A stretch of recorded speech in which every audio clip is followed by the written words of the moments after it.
What I love is you have had a pretty incredible career. Although based on this sizzle reel, we know that your name has become very synonymous. Yes, it's a really big picture of you up there. Yeah, look at that. It's kind of it's very meta. Your name has become synonymous with characters like Will Turner and Legolas, and yeah, you can. I wonder which is the fan favorite. Will Turner. Legolas. There you go. That was pretty clear. There you go. Lord of the Rings fans in here. I mean, you gotta admit, he was pretty badass. All right, we'll do a deep dive. What about, I can't even remember the character's name. Duke of Buckingham? That's kind of deep. What's he said? It was Ned and Joe Byrne. Yeah, Crickets. Crickets. That was a movie with Ned Kelly, called Ned Kelly with Heath Ledger. Oh. There you go, Crickets. That was a long time ago. Which is crazy because... But don't we all love Heath Ledger still, the Joker? Yeah. All right, good. What I love about that, because you just gave a great example, is that you had a rather robust career outside of those franchises, playing some pretty legendary characters. The Three Musketeers being one of my favorites because I love the Three Musketeers. You know, the Kingdom of Heaven. You know, Troy. There you go. You said earlier in your career that you always idolized these bigger than life roles. Yeah, life, yeah. For you, throughout your career, has that changed? If so, how?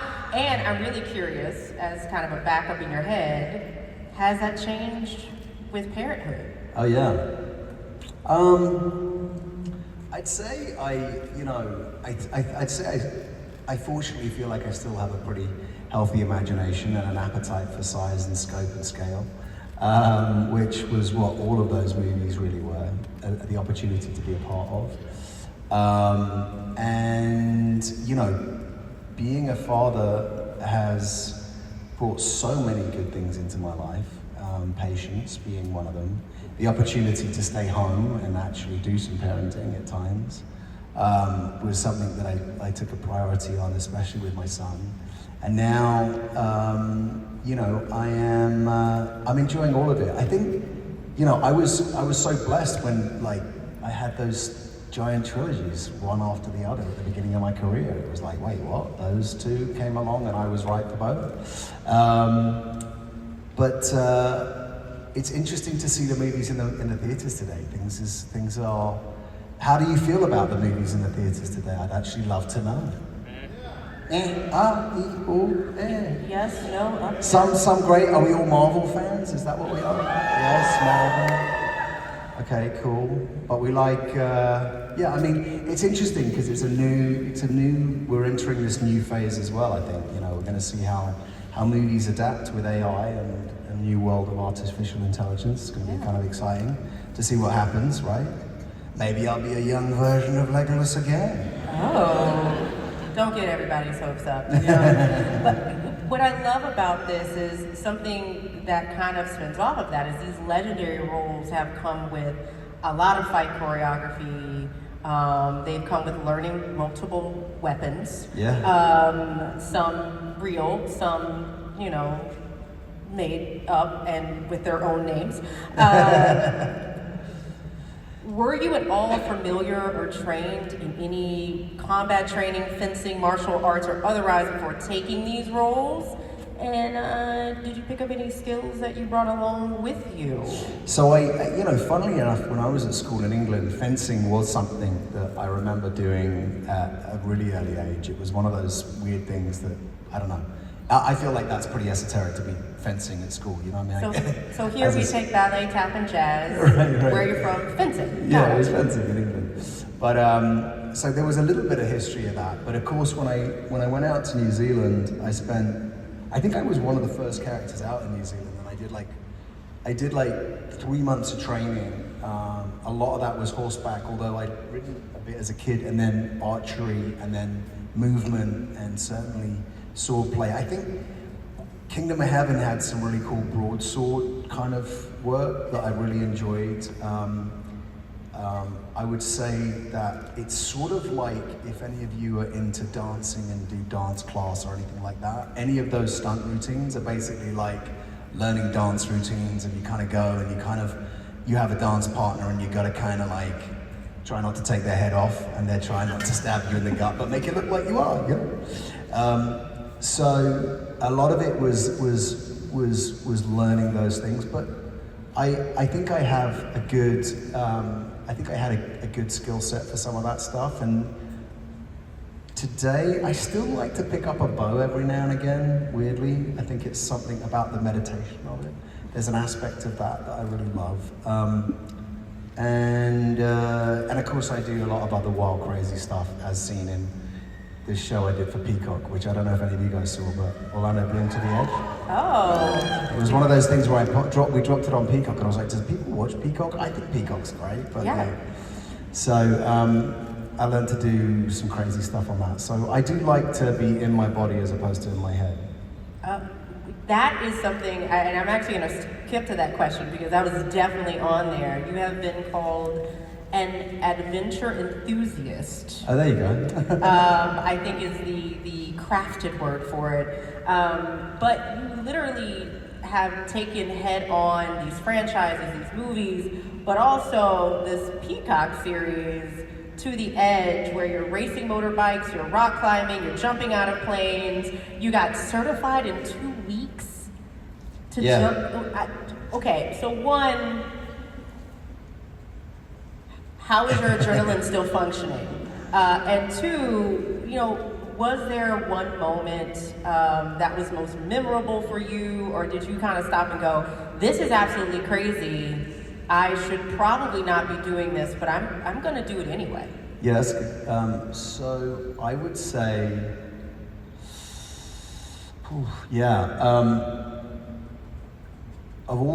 they were all super challenging in their own unique way, like a sort of slight torture chamber of their own making, which was weird that I was doing it. Wingsuiting is, so I learned to skydive in 25 jumps. Luke Aikens was my trainer, and Luke Aikens, if you're not familiar, is one of the world's greatest skydivers, and he jumped from 25,000 feet without a parachute. So he jumped without a parachute and landed in a net, which was his sort of stunt thing, which is crazy and phenomenal. So he had me on this learning curve, and the trajectory was, if I park these markers, then after 25 jumps, I can wingsuit, which ordinarily takes 200 jumps. You can't jump a wingsuit unless you've jumped out of a plane at least 200 times. So on my 26th jump, I jumped a wingsuit. And it's, the crazy thing about wingsuiting is it can go south very quickly. So if you go for those who may not understand what it's like a squirrel suit. It's like you're in one of those, I think you might have seen like 15 seconds of people base jumping and into these suits and flying around, it's like you're a human jet torpedo or something. Anyway, that's what it felt like.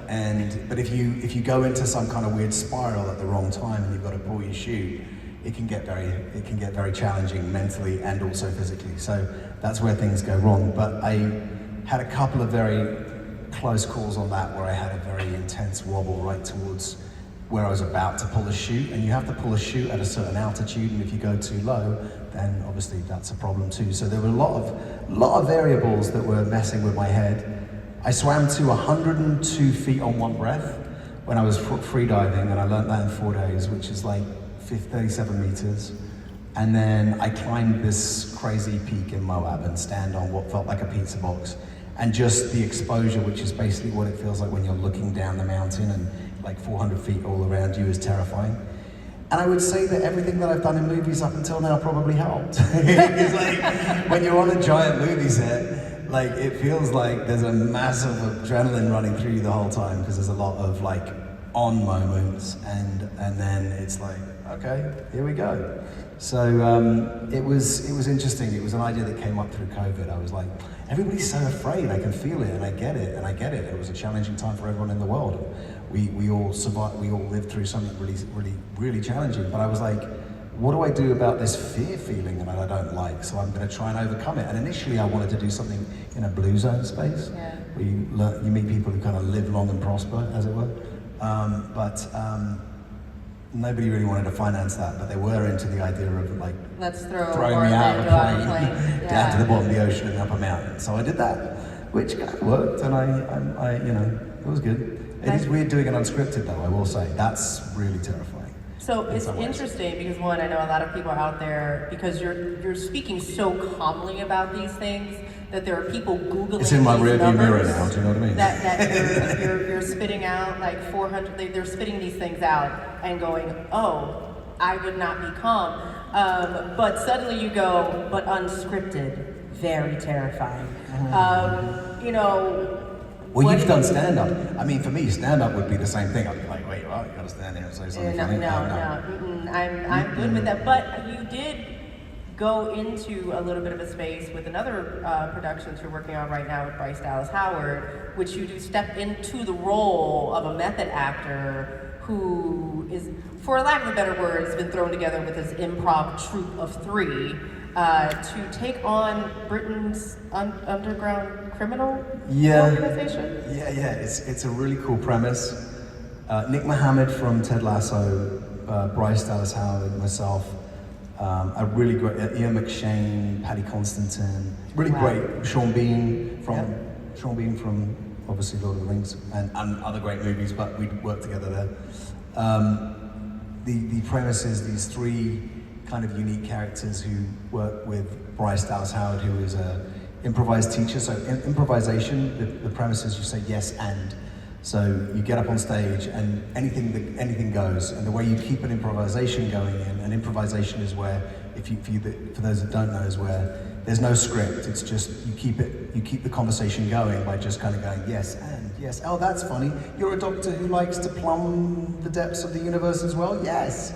And when I plumb the depths of the universe, I look for giant jellyfish. Oh wow. So anyway, it goes like that, something like that. You get it. And it can be very funny. This can go very wrong very quickly in a criminal organization. And we've seen some shots where you still somehow end up beat up and bloody. It's true. And I kind of play two characters because I kind of escalate it by saying we're supposed to go and buy a block of cigarettes from a newsagent's, which is a store on a corner shop in London on the street. And instead, I go into some Manchester voice and I'm like, now, do we look like the soft toffs who want cigarettes? Now we want the hard stuff. So suddenly we're like, he goes, oh, it's a little weed. Anyway, we go on this crazy drug run through London. It's a crazy premise. It's really funny. It's going to be on Amazon. I'm doing some ADR for it now, so I guess it will be screening on Amazon and soon. But it's great. It's a great premise. It's a funny one. I love it because you have these chops of being intense, you have these chops of comedic timing. He just takes himself too seriously. He's one of those method actors who's like, you know, he just pushes it too far. You know, you can kind of imagine a method actor who just takes it all too far and takes himself too seriously, which kind of works for me, so it was great. So I want to take it back a little bit because while Lord of the Rings won, I'm going to take it back to Pirates of the Caribbean. Great. Because there's been a lot of talk, you know, it was believed that we'd seen the final chapter in the role of Will Turner. But there's been some continuing talk of a reboot. Would you consider returning? To that? Yeah, look, those movies were phenomenal. And, you know, working with that team, they were so great. Jerry was, you know, produced these amazing movies, and you know, you never say never. I mean, I don't know what the premise is, I haven't heard as yet, but I think that world was phenomenal. I think it's so interesting because,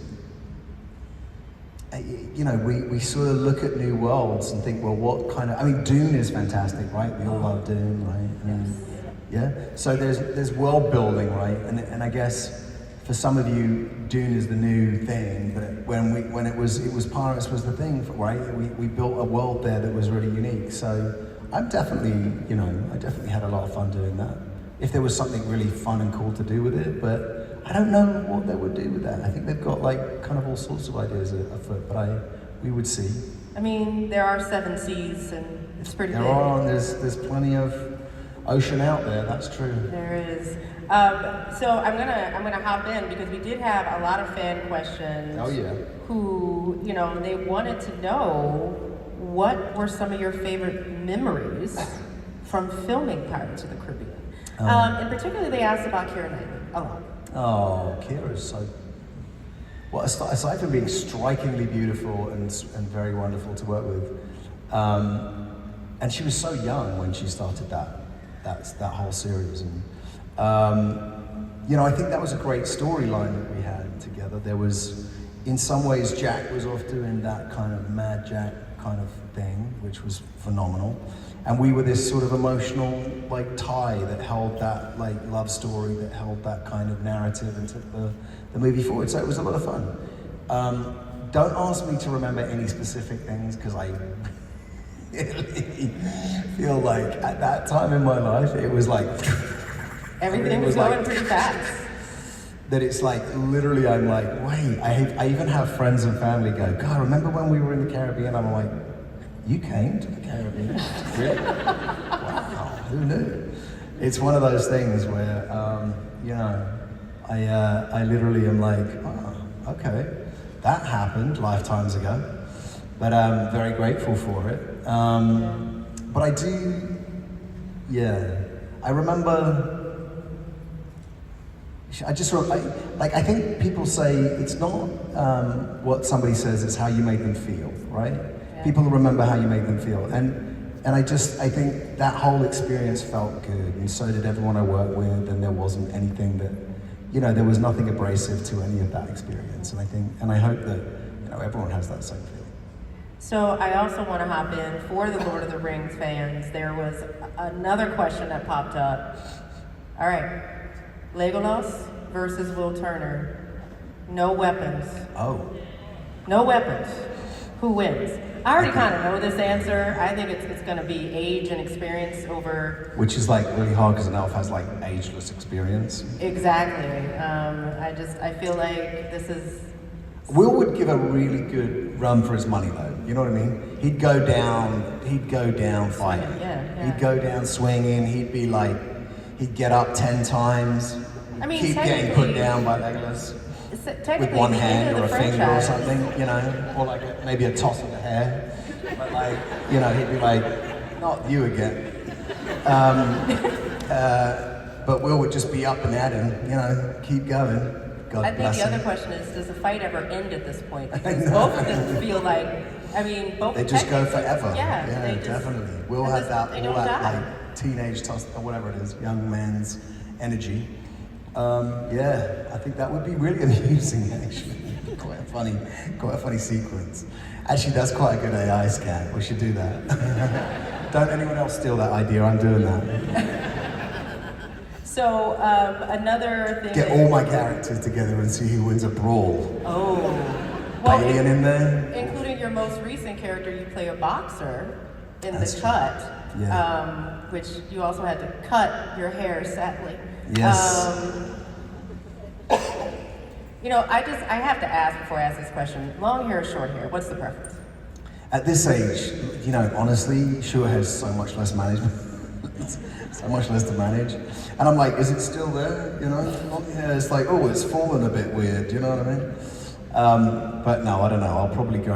I mean, there's people in my life who like my long hair, so we'll see if it makes another appearance at some time. But there's only so many hours in the day and years in the life, right? And weeks in the year. I mean, it takes a long time to grow that stuff and 2 seconds to cut it. So,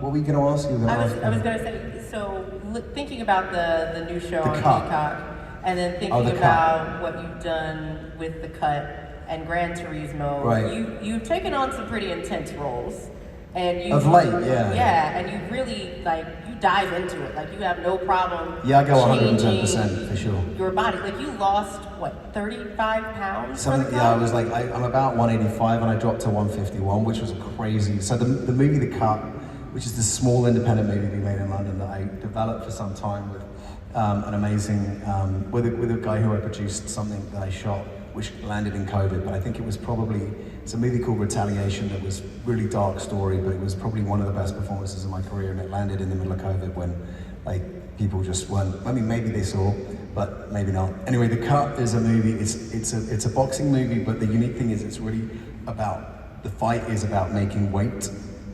so it's called cutting weight, is what boxers and fighters like MMA guys do. They cut weight.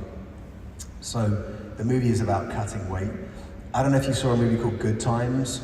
It was a movie that Rob Pattinson did. It's like a very kind of artsy, kind of wild movie, but you basically watch this guy go on this crazy journey. He's a boxer who comes out of retirement to have one more title shot, flies to Vegas, and he has to drop an insane amount of weight, like not really humanly possible, in a 6-day, 7-day period. And it's like, it goes, and you sort of see him kind of come undone a little bit, but in the process. So I started the movie at the end of the movie, when I dropped down to 150 pounds, 51 pounds, and we started the movie at the end of the movie, and then we shot backwards so that I was putting weight on through the movie, because you couldn't function without that. At that weight, it was crazy. I was just eating a lot of cucumber, tuna, drinking a lot of water, tons of cardio, and feeling very out of it. It's funny because you look at these amazing performances with actors, and I'm sure you all, like, knowing that you love movies and you see actors, you know, actually when people transform their body, it is truly a crazy, remarkable thing, but it also does do remarkable things for, I think, a performance. So I feel like, you know, I'm excited for the movie, I'm excited for people to see it. I hope that you guys find it, seek it out. But it's probably a festival movie. We want to go to the festivals, but you know, we just got it wrapped up and we're just cleaning it up and ready to sort of take it on the festival rounds, and so we'll see. That was good. I'm really proud of it. Well, and I think that leans on the fact that when you step into a role, again, you step into it, you have this intensity, and you are an actor who's got a lot of credits under your name. You know, for you, how have you been able to sustain that level of intensity? I love it. I really love it. People ask me, like, where would you rather be? You know, like, I actually love it. I love being on set. I'm so blessed. I feel so grateful in my life. I've done crazy things. I've been this acting game has given me wild opportunities, and I found myself in places around the world, whether it's with UNICEF or other things or whatever, but like some really unique places, and I go, where would I rather be? Oh, kind of on set. If I ever, unless I'm with my family, and trust me, that's obviously a massive, but like, I love it. I still love it. I'm still curious. I feel like I still am not jaded. Like, I love the process of thinking through what any kind of character may do. And I also think that, like, in some ways, a lot of my peers started in this country really young. They were on Disney channels or whatever, and they kind of like became like really comfortable with that, like from 10 to, you know, from like literally 10 years old until they were 20. Sometimes younger. Sometimes younger. They're like, so it's like second nature. I started in this game, I know it's crazy because of my time, but like I started when I was 20, and I did school theatre, you know, before that, and I, you know, so I really kind of cut my teeth on giant movies where the whole world was watching me and I was learning everything. And I actually think that I've learned so much now at this point that things are more, kind of getting more interesting for me, because there's less, it's like, I'm rolling the dice on some characters and I'm trying things in different ways. When you're in a giant franchise like Rings or Pirates or whatever, like, people don't necessarily get the opportunity to sort of really spread their wings in the same way as you do when you're a movie like The Cut, where you really get to like explore a character and really get into the psyche of a character and understand what that is. So I still find that a blessing, and I love it. So I know this is also a fan question, but now I'm curious, as you talk about that, what is it about some of these roles that draw you to them, particularly with this level of preparation, like training, keto, losing 35 pounds? I'm a glutton for punishment. I'd say I'm a glutton for punishment. I can live quite comfortably in a Hurt Locker, if you know what I mean. It's like, I don't know what it is, like I've always, like, if I'm on a bike, I'm just grinding up the hill, I'm happy with it. I'm like, oh, this hurts. Oh, I must be living. I don't know what it is. It's like, maybe as I get older, I'll go with the flow a little more. But I think that the road less traveled is the road where you get the most juice, and you get the most kind of lessons, or you get the most experience, and sometimes it's easy to take, you know, the easier path in life, or think that you might be, and then you get that bite on the ass, and you go, wait, what was that? But if I'm kind of always grinding, I'm like, oh, this bite on the ass, okay, well, it's not gonna get me later, because it's got me right now, if you know what I mean. I love it. So in addition to your work on screen, this will be my last question, I'm gonna go through these fan questions until Wait, we still here talking? Are you not on board senseless? This is Oh no, they are crazy. definitely still wow. there. They Well, are okay. so excited. You guys don't have questions? I'm just rambling here. So, in addition to your on-screen work and being a parent, you've also made it very important in your life to speak out on real issues that you care about, including obviously parenthood, recently Father's Day. Yeah. You know, why has this been such a priority for you? And you know, just out of curiosity, what's on your agenda? Like, what's at the top of your plate to take your platform and try to impact? So I worked with UNICEF for 20 years. It was interesting. My mom was signing this is a funny story. So my mom was signing my fan mail. This sounds crazy. She used to get maybe 6 to 8 bags of fan mail. And she literally hired a little team of people from Canterbury who would go through everything, and then I would get sent and I would sign stuff and whatever. She was coming up with crazy ways to make sure everybody got some kind of this is like years ago. The Lord of the Rings to Pirates times was wild. Also, thanks, Mom. Yeah, thanks, Mom. And eventually I had to hand that job off to somebody who really knows how to handle it. But one of those letters was a letter from somebody in UNICEF who said, we think Orlando would be great to work. And I was like, Mom, it's a fan letter. It's like, this is crazy. What are you talking about? So it took a little minute for me to come around to it. And also I was like, well, how do I feel about, but for 25 years now, 20 plus years rather, I've been working with UNICEF, and I've just seen the work that they do around the world to save the lives of women and children. And it's become a really huge part of my life. I sort of said to the woman, to Marissa, who I travel with for UNICEF, I was like, I'll just go to places that nobody else will go. I'm cool, I'll go wherever they don't want to go. I'm good with that. And I just came back from the DRC, which is the Congo, which is just a very brutal experience. The Congo being one of the most beautiful countries on the planet. Our phones wouldn't exist without minerals from the Congo, just by the way. But this is a country that is completely being taken advantage of, and therefore, it's very corrupt in many ways, and therefore the people are really struggling, and particularly the women, and particularly the children, and it's heartbreaking, and it always reminds me of just how lucky I am, and how important it is. So I kind of find myself in a position with UNICEF to shine a light in places in the world that other people don't look at. There's a lot happening in Gaza, and there's a lot happening in Israel, and there's a lot happening in, all over the world. And by the way, there's a lot happening at home, let's be honest. We're here in America, and there's parts of America that I see as if you're outside of some of the big cities, it can be really challenging. And so I find myself working with UNICEF feeling just like it's the greatest opportunity for me to sort of feel like I'm learning and not losing sight of just how lucky I am. You know what I mean? Because I feel incredibly blessed. So, when I go to these places and it's brutal to get there, and I see the families and the communities struggle the way they do, I think, what can I do to make a difference? Oh, maybe we could get Apple to put their hand in their pocket since these phones wouldn't work, and maybe kind of help these kids out. But I'm always trying to think big picture about connecting people, and because I think sometimes, it's easy for us to put our head in the sand and lose sight of what's important. And that's true of everyone, certainly me. But I've been lucky to work with them and have that kind of oh, okay, this is a constant reminder, That's awesome. Yeah.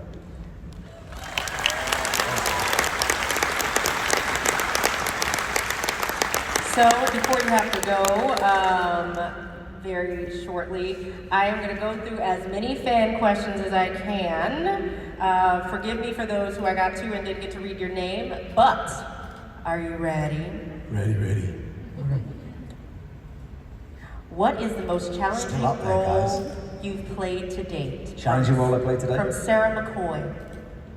So I played a character called Malky in a movie that was originally called Romans, that is now was called Retaliation, the movie that came out. It was a very brutal story about that talks about abuse in the church, and for a character which was really challenging. I would say one of the most challenging dark headspaces for me to be in. And if it wasn't that, second to that is Boxer, which is the name of the character in The Cut, where I did that massive body transformation. Two really kind of difficult characters to inhabit because of the physical, emotional, and stress that they kind of have lived through. And as you point out, I kind of go 110% into all these things, sometimes too much so. And then I'm like, so, but those two projects, I would say, define what I think I kind of, you know, in some ways as an actor, like, everybody thinks of Lord of the Rings, everybody thinks of Pirates of the Caribbean, but actually, like, if you watch those movies and saw what I gave in those as a performer, I think you go, oh wow, that's sort of a different thing. So, and the cut's coming, but you know, but yeah, I would say those two, because when you're an actor, you kind of pick a character and then you kind of really, if you're somebody who you kind of, you meld, you mold, you become that you take on aspects of the character. It's really hard not to. And I'm not saying I'm a method actor, but I commit. So if I commit, I get into the headspace, and that's how it makes it feel real to me. Oh, I can only imagine that recovery time in your house with your kids is the most precious time to you. Yeah, it's magic, isn't it? I mean, for those of you who have kids and those of you who are going to have kids, it is the greatest gift. It's also one of the greatest challenges, let's be honest. But we love it. It's our responsibility to take care of them, and we do our best.